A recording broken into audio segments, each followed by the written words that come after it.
नमस्कार। दीपावली के पर्व चालू हो गए हैं, शुरू हो गए हैं। आज 5 दिन के जो पर्व हैं उसका पहला दिन है जिसका नाम है धनतेरस। बहुत बहुमान आता है अपने पूर्वजों की बनाई हुई इस संस्कृति पे। हमारे पूर्वजों को पता था कि हर शब्द, हर सेंटेंस हमारे दिमाग में 2 अर्थ उत्पन्न कर सकता है। हर शब्द से आप 2 चीज़ें समझ सकते हैं। हर शब्द को हमारा दिमाग जिस तरीके से चलता है उसके आधार पर या तो वो शब्द आपको इस तरफ लेके जा सकता है या वो शब्द आपको इस तरफ लेके जा सकता है। लेकिन दोनों तरफ एक्सट्रीम में पागलपन, निराशा के अलावा कुछ नहीं है। तो हमारे पूर्वजों ने कई शब्दों को, जो ज्ञान था वो शब्दों में तो पिरोया ही है, लेकिन पीढ़ी दर पीढ़ी वो ज्ञान आगे चलता चला जाए तो उन्होंने शब्दों का तापमान कम करने के लिए कई शब्दों को आपस में मिला के कुछ ऐसी ठंडी लुभावनी कहानियां बनाई हैं जो पीढ़ी दर पीढ़ी हजारों, लाखों, करोड़ों साल तक आगे बढ़ती चली जाती हैं। दीपावली, होली, जितने भी भारतीय सभ्यता के पर्व हैं, ये बहुत बहुत ही मतलब ये मान लीजिए कि ज्ञान, जो गूढ़ ज्ञान है वो सरलता से हम सबके सामाजिक जीवन में उतर आए, उसका एक मौका है। तो दीपावली के 5 दिनों का पहला दिन धनतेरस कैसे समझता हूँ मैं इसको।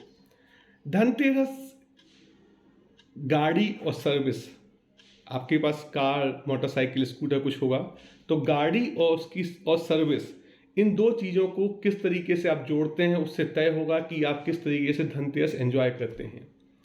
गाड़ी की सर्विसिंग कराते जाएं, उससे खुद सर्विस ना लें तो क्या उस गाड़ी का कोई उपयोग है। अपनी गाड़ी की सफाई करते जाएं लेकिन उसमें बैठ के ट्रेवल ना करें तो क्या उसका कोई उपयोग है? बिल्कुल नहीं है। तो धनतेरस में अपनी गाड़ी की सर्विसिंग भी करनी है और उस गाड़ी से सर्विस भी करनी है, तब वो धनतेरस होती है।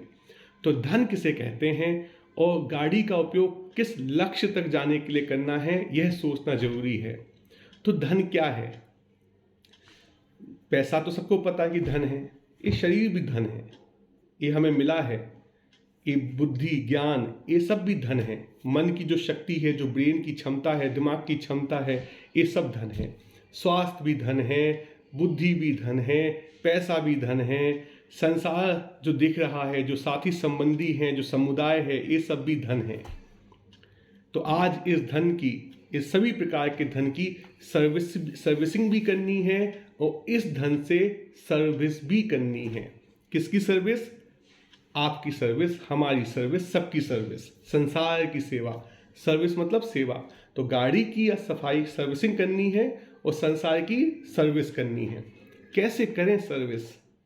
देखिए, हम 3 तरीके से गलतियां कर रहे हैं और उनका सही तरीके से कैसे की जा सकती है उसके बारे में समझते हैं।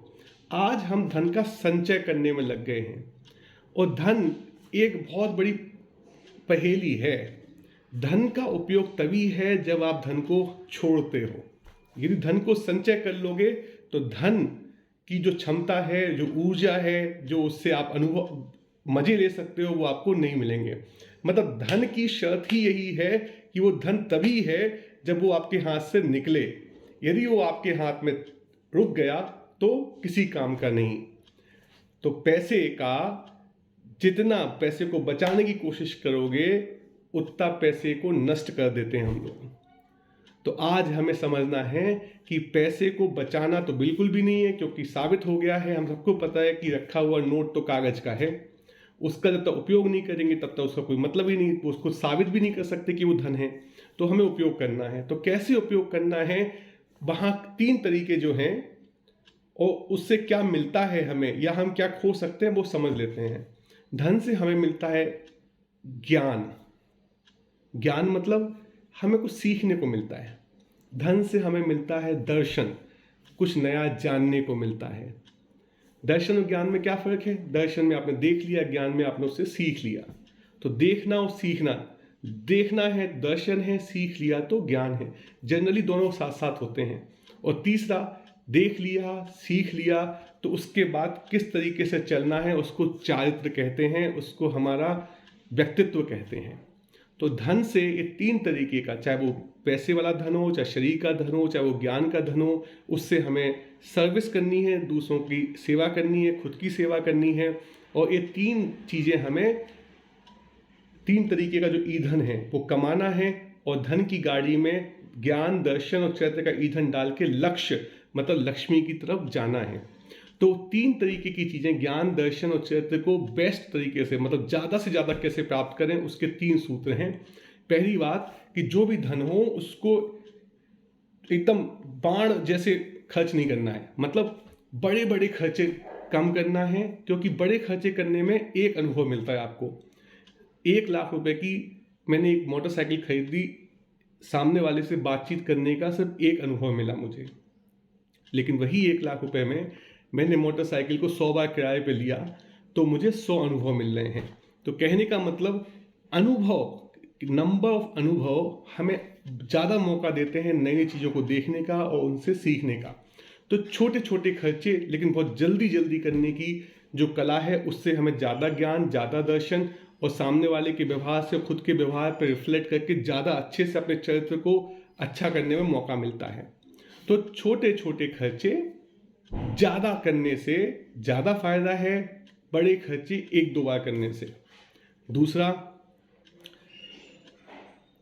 धन का प्रयोग आसपास के लोगों के साथ ज़्यादा करें, जब दूर के लोगों के साथ घटते हुए धन का प्रयोग करें, पास वाले लोगों के साथ बढ़ते हुए धन का प्रयोग करें।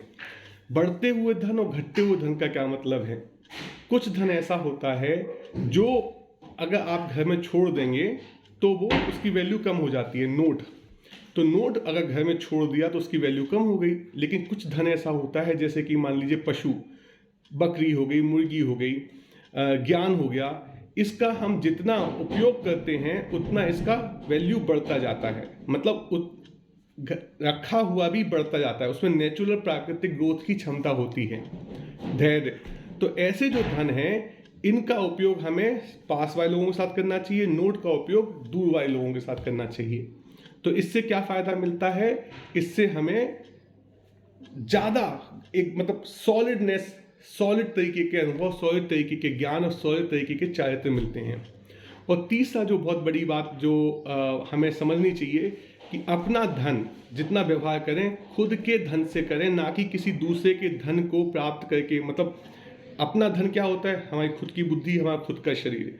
जब हम अपने खुद की बुद्धि, खुद के शरीर का उपयोग करके जीवन में अनुभव, ज्ञान, दर्शन, चारित्र प्राप्त करते हैं तो हमें एक सुकून रहता है, एक संतोष रहता है, क्योंकि हमें जितनी ज़रूरत है ज्ञान की, दर्शन की, चारित्र की, हम उतना धन खुद के शरीर से, खुद के ज्ञान से कभी भी उपयोग में ला सकते हैं। लेकिन जब हम दूसरे का छापा हुआ धन उपयोग में लाते हैं ज़्यादा और अपना धन का कम से कम उपयोग करते हैं, अपने ज्ञान का, अपने शरीर का कम से कम उपयोग करते हैं, तो हमें असंतोष रहता है, अनिश्चितता रहती है, डर लगता है कि ना जाने कब सामने वाला सप्लाई को कम कर दे और हम कंगाल साबित हो जाएं। आज हम लोग दूसरे के छपे हुए नोट से ज़्यादा व्यवहार कर रहे हैं। खुद का जो धन है भगवान ने जो हमें दिया है, अच्छा शरीर, अच्छी सोच, हमारे अंदर खुद की जो क्षमताएं हैं, बुद्धि, परिवार, इनका उपयोग कम करते जा रहे हैं। आज हम लोग किसी नए शहर में इस मद में चले जाते हैं कि कहीं भी जाके होटल में रुक लेंगे, और उसी शहर में यदि अपना कोई दोस्त भाई होता है तो उसके घर जाकर रुकने में असहजता महसूस होती है, क्योंकि हमें वो भारी लगता है।